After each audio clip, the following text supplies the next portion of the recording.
This method can help answer key questions in the field of Alzheimer's disease research, especially the early events involved in growth cone collapse.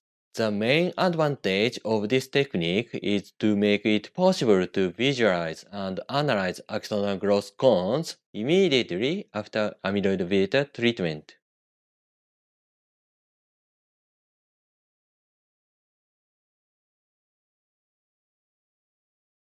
Start by using microscissors to mince freshly isolated cerebral cortices from embryonic day 14 mice in neuron culture medium without antibiotics. Collect the tissues and centrifuge the tissues at 87 G for 3 minutes. Following centrifugation, remove the supernatant and add 2 milliliters of 0.05% trypsin to the pellet. Incubate for 15 minutes at 37 degrees Celsius and mix by tapping every 5 minutes. After 15 minutes, add 4 milliliters of medium A to neutralize the trypsin and mix by tapping. Then centrifuge the tissues at 178 times G for 3 minutes.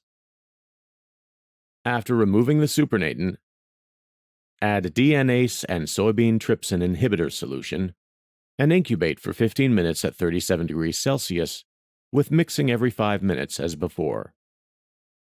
When the incubation time has elapsed, add 4 milliliters of medium A, mix, and centrifuge as before. After removing the supernatant, add 4 milliliters of medium A and triturate the tissues with a polished pasture pipette until no debris is observed.